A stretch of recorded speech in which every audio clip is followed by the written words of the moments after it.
तो राजस्थान को लेकर भाजपा में हलचल तेज है। दिल्ली में केंद्रीय चुनाव समिति की बैठक है और इस बैठक में राष्ट्रीय अध्यक्ष जेपी नड्डा पहुंच चुके हैं।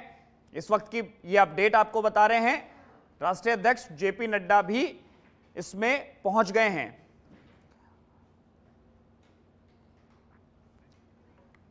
सहयोगी राजीव हमारे साथ फोन लाइन पर जुड़े हैं। राजीव, राष्ट्रीय अध्यक्ष जेपी नड्डा भी अब पहुंच गए हैं, कितनी देर में ये बैठक शुरू हो जाएगी? बिल्कुल, देखिए, भारतीय जनता पार्टी मुख्यालय में इस थोड़ी देर बाद ही केंद्रीय चुनाव समिति की बैठक शुरू होने वाली है। बीजेपी के राष्ट्रीय अध्यक्ष जेपी नड्डा पहुंच गए हैं और राजस्थान बीजेपी कोर कमेटी के सभी मेंबर पहुंच गए हैं।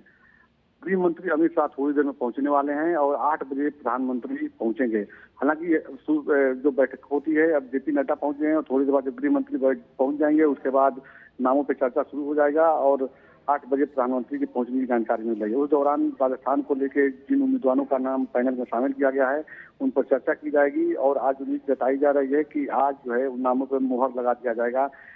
जो 50 से अधिक नामों की जानकारी मिली, सूत्रों से जो जानकारी मिली उसके मुताबिक 50 से अधिक नामों को भारतीय जनता पार्टी आज केंद्रीय चुनाव समिति की बैठक में फाइनल कर लेगी और आज बैठक समाप्त होने के बाद आज देर रात या कल उम्मीदवारों की पहली लिस्ट, राजस्थान उम्मीदवारों की पहली लिस्ट जारी कर दी जाएगी। जैसा कि भारतीय जनता पार्टी का शुरू से परंपरा रहा है कि केंद्रीय चुनाव समिति की बैठक होती थी, उसके बाद एक प्रेस वार्ता करके नामों की जानकारी दी जाती थी, लेकिन अब जो है बैठक के बाद प्रेस रिलीज जारी कर दिया जाता है। उनमें जो किस विधानसभा से किसी चुनावी मैदान में उतारा जा रहा है ये तय कर दिया जाता है। सबसे बड़ी बात यह है कि देखिए, राजस्थान को लेकर दिल्ली में 2 दिन से मंथन जारी रहा है और कई दौर की कई जगह पे बैठक हुई है, अलग अलग बैठक हुई है, 1-to-1 बैठक हुई है और इन तमाम बैठकों में नामों पर चर्चा किया गया है। जो जानकारी मिल रही है, इस बार राजस्थान में भारतीय जनता पार्टी बहुत कुछ नया करने जा रही है। महिलाओं और युवा चेहरा को जो है मौका मिलने की संभावना जताई जा रही है। बहुत से ऐसे सांसद हैं जो चुनाव लड़ना चाहते हैं, उन्हें भी जो है मौका दिया जा सकता है। तो उम्मीद जताई जा रही है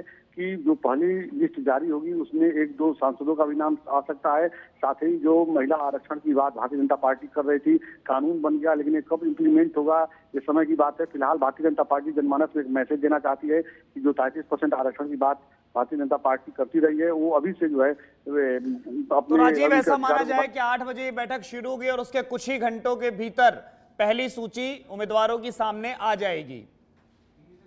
बिल्कुल ऐसी संभावना जताई जा रही है कि आज जो है देर रात तक जो है उम्मीदवारों की पहली लिस्ट आ सकती है या कल आ सकती है। फिलहाल अभी सीसी की बैठक के बाद क्या कुछ निकलता है, जो राजस्थान बीजेपी के जो नेता हैं, कोर कमेटी के नेता हैं, उनका क्या कुछ बयान आता है, यह भी देखना महत्वपूर्ण होगा। जी बिल्कुल राजीव, क्योंकि 2 दिवसीय जो ये मंथन चला है, जो महामंथन चला है तमाम राजस्थान के नेताओं से और संवैधानिक पद पर बैठे राजस्थान के जो नेता हैं, चाहे ओम बिरला हो चाहे जगदीप धनखड़ हो, उनसे भी विचार विमर्श किया गया, राय मशवरा किया गया। तो कहीं ना कहीं अब ये है कि जो मनभेद थे, जो मतभेद थे, वो दूर हो गए होंगे पहली सूची को लेकर। बिल्कुल, देखिए, सबसे बड़ी बात है कि राजस्थान चुनाव में जो कास्ट कैटेगरी है ये बहुत ही महत्व रखता है। चाहे वो जाट समुदाय की बात कीजिए, गुर्जर समुदाय की बात कीजिए, ठाकुर समुदाय की बात कीजिए, तो इनमें कैसे पैठ बनाया जाएगा, कैसे इनका भरोसा जीतना है, कहाँ पे कौन नेता नाराज हो रहा है, कैसे मैनेज करना है, तमाम पहलू में भारतीय जनता पार्टी ने, हालांकि इससे पहले भी रहा कि सब कुछ अंदरूनी कलह रहा है, लेकिन सारे कलह पे पूर्ण विराम लगाने की भारतीय जनता पार्टी के नेता कोशिश में लगे हुए हैं और सबको मनाने की कोशिश में लगे हैं। हालांकि भारतीय जनता पार्टी में केंद्रीय गृह मंत्री अमित शाह ने, जो बीजेपी के चाणक्य हैं, उन्होंने साफ मैसेज दे दिया है कि इस बार किसी का कोई सिफारिश नहीं चलेगा। जो जिताऊ उम्मीदवार होगा, जो योग्य उम्मीदवार होगा, जो कार्यकर्ता होगा, नेता होगा, उसी को टिकट दिया जाएगा, क्योंकि पार्टी को जीत सुनिश्चित करनी है। किसी के सिफारिश पर किसी को टिकट नहीं दिया जाएगा। राजीव, एक तस्वीर में देखने को मिला, जब जेपी नड्डा पहुंचे तो अरुण सिंह खड़े थे, नेता प्रतिपक्ष राजेंद्र राठौड़ खड़े थे और सतीश पूनिया खड़े थे। जेपी नड्डा ने सतीश पूनिया से कुछ प्रश्न भी किया और उन्होंने जवाब भी दिया उसका कुछ।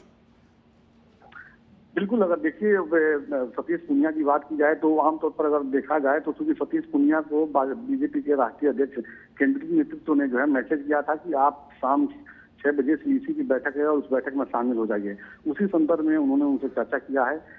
और महत्वपूर्ण बात यह है कि देखिए, सतीश पूनिया जब अध्यक्ष थे तो उस दौरान पार्टी के लिए जो उन्होंने मेहनत किया, प्रदेश में जो लोगों को जनमानस को जोड़ा, क्योंकि सतीश पूनिया की खासियत यह है कि सतीश पूनिया ग्रामीण अंचल में बहुत मजबूत पकड़ रखते हैं।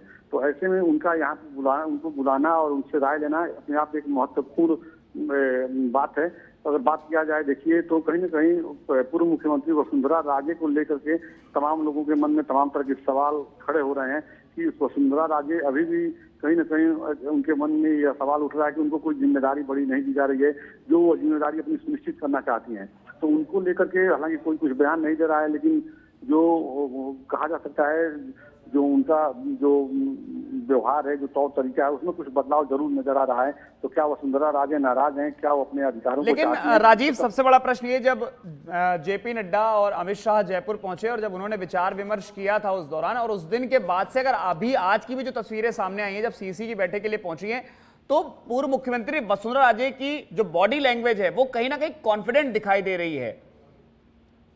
बिल्कुल, देखिए यह जो सवाल आपने कहा है बिल्कुल लाजमी है, क्योंकि बड़ा सवाल यह है कि वसुंधरा राजे जो चाहती हैं उनको मिल नहीं पा रहा है। आपने देखा कल जब प्रहलाद जोशी के घर पे पहुंची वसुंधरा राजे, जो राजस्थान चुनाव प्रभारी हैं, तो उनके घर पे जब वो आधा घंटा मुलाकात की प्रहलाद जोशी से, उसके बाद प्रहलाद जोशी उनको छोड़ के अपने घर पे छोड़ करके निकल जाते हैं, जेपी नड्डा के घर पे जाते हैं, और जेपी नड्डा को लेकर के उपराष्ट्रपति जगदीप धनखड़ के घर पे जाते हैं। लेकिन वसुंधरा राजे उनके घर पे बैठ करके करीब 1 से 1.5 घंटा इंतजार करती हैं। जब वे लोग वापस नहीं आते हैं तो फिर वसुंधरा राजे उनके घर से निकल जाती हैं। तो यह कहीं ना कहीं बड़ा सवाल खड़ा हो रहा है कि अगर वसुंधरा राजे किसका इंतजार कर रही थी, वो कौन सी ऐसी महत्वपूर्ण बातें थी जो प्रहलाद जोशी को उन्होंने कहा, और प्रहलाद जोशी वहां से निकल के जेपी नड्डा बीजेपी के राष्ट्रीय अध्यक्ष के घर पे चले जाते हैं।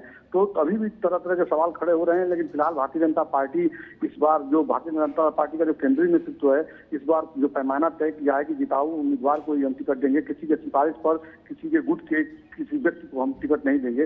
तो यह फार्मूला इंप्लीमेंट होता नजर आ रहा है। अब टिकट उम्मीदवारों के नाम जब सामने आएंगे, लिस्ट जब जारी होगी, तो उसमें किसकी कितनी चली है या भारतीय जनता पार्टी केंद्रीय नेतृत्व की चली है, यह देखना होगा। जी बिल्कुल, कहीं ना कहीं। और बात हम सतीश पूनिया की कर रहे थे, तो सतीश पूनिया की अगर बात करें तो शेखावटी से आते हैं, जाट समुदाय में एक अच्छी पकड़ रखते हैं, और इधर चुनाव को देखें तो शेखावटी को मजबूत करने के लिए सतीश पूनिया को अपने साथ रखना बेहद जरूरी है, क्योंकि जब उनको प्रदेश अध्यक्ष पद से हटाया था तब विरोध का सामना भारतीय जनता पार्टी को पूरी तरह करना भी पड़ा था। बिल्कुल, देखिए सबसे बड़ी बात है कि सतीश पूनिया राजस्थान बीजेपी के कद्दावर नेता, इस बात में इंकार नहीं किया जा सकता है, और इनका महत्व इसीलिए बढ़ गया और कि देखिए पार्टी आलाकमान ने उनको बुलाया है, और पार्टी आलाकमान के बुलाने पर सीसी की बैठक में पहुंचे हैं। तो इससे साफ जाहिर है कि उनके बिना राय का पार्टी आलाकमान राजस्थान में कुछ करने वाले नहीं है। हर डिसीजन में उनकी राय शुमारी जरूरी है। इस बात की गवाही यही है कि उनको बुलाया गया सीसी की बैठक में। तो आज की बैठक जो हो रही है, इसमें राजस्थान बीजेपी के सभी बड़े नेता पहुंचे हुए हैं। प्रदेश अध्यक्ष सीपी जोशी की बात कीजिए, नेता प्रतिपक्ष राजेंद्र राठौर की बात कीजिए, सतीश पूनिया की बात कीजिए, वसुंधरा राजे की बात कीजिए, प्रभारी अरुण सिंह की बात कीजिए, विजया राहटकर जो प्रभारी उनकी बात कीजिए, प्रहलाद जोशी जो चुनाव प्रभारी है उनकी बात कीजिए। सभी लोग यहाँ पे मौजूद हैं, और राजस्थान के उम्मीदवारों को लेकर के सभी लोगों से राय ली जा रही है, सभी लोगों से बातचीत की जा रही है। उसके बाद जो है, अब देखिए गृह मंत्री अमित शाह जो है यहाँ पे पहुंच गए हैं। गृह मंत्री राजनाथ सिंह बीजेपी के वरिष्ठ नेता। चलिए, एक बड़ी खबर आपको बता दें, राजनाथ सिंह पहुंच चुके हैं। ये बड़ी खबर इस वक्त की बता रहे हैं हमारे सहयोगी राजीव तिवारी, हमारे साथ लगातार फोन लाइन पर जुड़े हुए हैं। इस वक्त की बड़ी अपडेट आपको बता दें, केंद्रीय रक्षा मंत्री राजनाथ सिंह की लाइव तस्वीरें आपको दिखा रहे हैं, एक्सक्लूसिव तस्वीरें। रक्षा मंत्री राजनाथ सिंह पहुंच चुके हैं, ये लाइव तस्वीरें आपको फिलहाल दिखा रहे हैं। हमारे साथ सहयोगी राजीव लगातार फोन लाइन पर जुड़े हुए हैं। राजीव, रक्षा मंत्री राजनाथ सिंह भी अब पहुंच गए हैं, अब केंद्रीय गृह मंत्री अमित शाह कितनी देर में पहुंच सकते हैं? बिल्कुल, देखिए अब अमित शाह ही पहुंचने वाले हैं, थोड़ी देर में सभी लोग उन्हीं का इंतजार कर रहे हैं। और अब उनके पहुंचने के बाद जो है एक चरण का जो कार्यक्रम होता है सीसी के बैठक में, नामों को लेकर के चर्चा की जाती है, उसके बाद प्रधानमंत्री पहुंचते हैं। तो अब थोड़ी देर में ही जो है गृह मंत्री अमित शाह पहुंचेंगे। राजनाथ सिंह का भी इंतजार कर रहे थे लोग, राजनाथ सिंह जी पहुंच गए हैं। तो अब जो है राजस्थान में जो उम्मीदवारों के नाम को लेकर के जो दिन भर मंथन किया गया, आज और कल जो पैनल बनाया गया है, तो उम्मीद जताया जा रहा है कि आज केंद्रीय चुनाव समिति की बैठक में उन नामों पर मुहर लगा दी जाएगी, और 50 से अधिक, जो जानकारी मिले 50 से अधिक नामों को फाइनल किया जा सकता है सीईसी की बैठक में। क्योंकि भारतीय जनता पार्टी लगातार राजस्थान को लेकर के बहुत ही गंभीर है, और वहां पे समय रहते जो है अपने उम्मीदवारों का नाम का ऐलान करके उन्हें चुनाव प्रचार के लिए अपने अपने क्षेत्र में भेजने के लिए तैयारी में जुटी हुई है। क्योंकि भारतीय जनता पार्टी की नजर राजस्थान के एक एक विधानसभा सीट पे है। 200 सीट की बात की जाए तो भारतीय जनता पार्टी की यही कोशिश है कि 200 की 200 सीटें हम जीतें। हालांकि ऐसा संभव है नहीं। भारतीय जनता पार्टी के सामने बड़ी चुनौती अभी है कि मुख्यमंत्री अशोक गहलोत ने जो बेहतरीन काम किया है, जो योजनाएं उन्होंने दिया है राजस्थान की जनता को, यह बीजेपी के लिए बड़ी चुनौती है। तो ऐसे में भारतीय जनता पार्टी एक एक सीट पर सोच विचार करके उम्मीदवार के ऐलान करने की तैयारी में है कि जो जिताऊ उम्मीदवार होगा उन्हीं को टिकट दिया जाएगा, सिफारिश पर किसी को। लेकिन राजीव, एक चीज तो है, एक चीज तो ये माननी पड़ेगी कि मुख्यमंत्री अशोक गहलोत ने और कांग्रेस पार्टी ने जो राजस्थान मॉडल तैयार किया है, ये कहीं ना कहीं भारतीय जनता पार्टी अब ये समझ चुकी है कि ये भी एक अभेद किला बनता जा रहा है। इसीलिए उम्मीदवार चयन में इतनी प्रक्रिया चलाई जा रही है। सभी नेता जिनसे मतभेद थे उनको एक किया जा रहा है, क्योंकि भारतीय जनता पार्टी की समझ में आ गया अगर एकजुट नहीं रहे तो राजस्थान चुनाव कर्नाटक और हिमाचल की तरह उनके हाथ से निकल सकता है। बिल्कुल, देखिए बिल्कुल सही कहा आपने। जो राजस्थान में जो मुख्यमंत्री अशोक गहलोत ने जो काम किया है और बीजेपी के लिए चुनौती है कि जनमानस का भरोसा कैसे जीता जाएगा।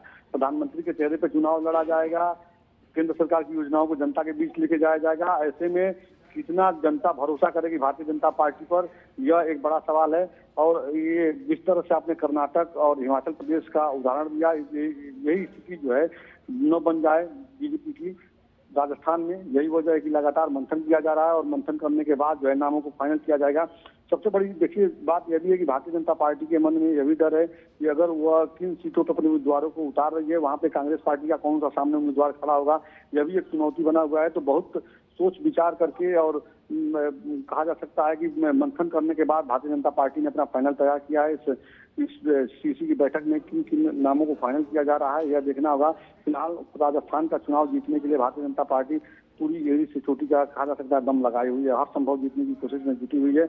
लेकिन मुख्यमंत्री गहलोत ने जो काम किया है उससे कैसे पार पाया जाएगा, यह एक बड़ा चुनौती बना हुआ है। जी बिल्कुल, कहीं ना कहीं यही कारण है कि जो ABCD 4 कैटेगरी में बांटा गया है और इसीलिए पहली सूची में A कैटेगरी वो सीटें जहां पर अभेद किला भारतीय जनता पार्टी का है और D कैटेगरी की वो सीटें जहां पर भारतीय जनता पार्टी का खाता खोलना मुश्किल हो जाता है, तो उन पर ध्यान दिया जा रहा है और उन्हीं के उम्मीदवार पहले घोषित किए जा रहे हैं। बिल्कुल, देखिए अब भारतीय जनता पार्टी को लग रहा है कि समय रहते अगर उम्मीदवारों के नाम का ऐलान कर दिया जाएगा तो अपने क्षेत्र में जाएंगे और बेहतर तरीके से पार्टी का प्रचार करेंगे और जनमानस का भरोसा जीतने में सफलता हासिल करेंगे। लेकिन भारतीय जनता पार्टी देखिए टिकट बांटने में कहीं जल्दीबाजी नहीं कर रही है। भारतीय जनता पार्टी लगातार एक एक सीट का ऑब्जर्वेशन करा रही है। इंटरनल सर्वे भारतीय जनता पार्टी ने कराया है कि कौन वहाँ पे उम्मीदवार मजबूत है।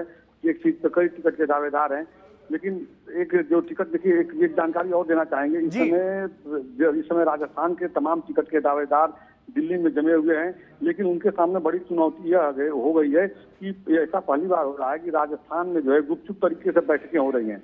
अब ये अपना अपना बायोडाटा लेकर दिल्ली तो लोग पहुंचे हुए हैं, लेकिन बायोडाटा किसको दिए कि हमने क्षेत्र में क्या काम किया, मैं बेहतर कैंडिडेट बन सकता हूं, मैं पार्टी को जीत दिला सकता हूं। तो तमाम ऐसे दावेदार हैं टिकट के जो भटक भी रहे हैं, कभी CP जोशी के घर पे तो कभी प्रहलाद जोशी के घर पे, कभी अरुण सिंह जो प्रभारी हैं उनके घर पे, तो कभी बीजेपी मुख्यालय पहुंच रहे हैं। तो ऐसे में उनके लिए भी एक बड़ी चुनौती बन गई है कि अपना बायोडाटा दिए तो देखें किसे। भारतीय जनता पार्टी दिल्ली में लगातार 2 दिनों तक गुपचुप तरीके से बैठक की है। उन बैठकों के बाद जो है नाम तैयार किया गया है। तो कहा जा सकता है कि भारतीय जनता पार्टी लगातार अभी मंथन में जुटी हुई है। एक दौर की बैठक हो चुकी है JP नड्डा के घर पे फाइनल बैठक, उनमें जो नाम सेलेक्ट किए गए हैं उन्हीं नामों को लेकर CC की बैठक में लोग आप पहुंचे हुए हैं। अब यहाँ उम्मीदवार का टिकट कटता है या नए चेहरे को मौका दिया जाता है, यह देखना होगा। जी बिल्कुल, और राजस्थान में थोड़ी सी रणनीति को बदला भी, अलग अलग राज्यों के नेताओं को बुलाया, 7 जोन में पूरे राजस्थान को बांटा गया, वहां पर जिम्मेदारियां सौंपी गई अलग अलग राज्यों के नेताओं को और हर जोन का एक प्रभारी भी बनाया और पार्टी को मजबूत करना उस जगह पर, क्योंकि भारतीय जनता पार्टी एक बात हमेशा कहती है कि बूथ जीते तो चुनाव जीते। बिल्कुल, देखिए ये तो भारतीय जनता पार्टी का फार्मूला है, हर राज्य में इसको इम्प्लीमेंट किया जाता है। बूथ जीतने के बाद ही पार्टी जीत पाएगी। लिहाजा केंद्रीय मंत्री अमित शाह जो बीजेपी के चाणक्य हैं, उनकी नजर बूथ जीतने पे लगी रहती है कि हर बूथ को मजबूत किया जाएगा तो पार्टी मजबूत हो जाएगी। अब ऐसे में भारतीय जनता पार्टी लगातार देखिए इंटरनल भारतीय जनता पार्टी ने जो सर्वे कराया है, दूसरे राज्यों के 200 विधायकों को भेजा गया था हर विधानसभा क्षेत्र में और उनको कहा गया था आप लोग अपने हिसाब से सर्वे कीजिए। और सर्वे के बाद जो रिपोर्ट तैयार किया गया था वो पार्टी के राष्ट्रीय अध्यक्ष JP नड्डा को दिया गया था, CP जोशी को, प्रदेश अध्यक्ष CP जोशी को दिया गया था। उसमें जो वहाँ का कैंडिडेट है, चाहे वो कांग्रेस पार्टी का हो या भारतीय जनता पार्टी का हो, उसके क्या हालात हैं, भारतीय जनता पार्टी कितनी मजबूत है, अगर कांग्रेस का उम्मीदवार है तो उसको कैसे वहाँ पे घेरना होगा, क्या क्या बड़े मुद्दे बन सकते हैं। तो इन तमाम सर्वे के बाद जो है नामों पर चर्चा की गई है। एक सीट पे कई टिकट के दावेदार हैं, 5-6 टिकट के दावेदार हैं, लेकिन उनमें से एक आदमी को सिलेक्ट करना है। यही वजह है कि भारतीय जनता पार्टी लगातार मंथन की है और भारतीय जनता पार्टी का साफ तौर पर मैसेज है बीजेपी के, राजस्थान बीजेपी के बड़े नेताओं का, कि किसी भी उम्मीदवार के लिए कोई सिफारिश नहीं करेगा। जो योग्य उम्मीदवार होगा उसको पार्टी सर्वे कराई है, उसी के आधार पर टिकट देगी ताकि पार्टी को जीत दिला सके। जी चलिए, आप नजर बनाए रखिए। फिलहाल के लिए आपका बहुत बहुत शुक्रिया। तो राजनाथ सिंह, जेपी नड्डा समेत राजस्थान के तमाम दिग्गज पहुंच चुके हैं। कुछ ही देर में अमित शाह, केंद्रीय गृह मंत्री, पहुंचने वाले हैं और उसके बाद प्रधानमंत्री नरेंद्र मोदी करीब 8 बजे पहुंचेंगे।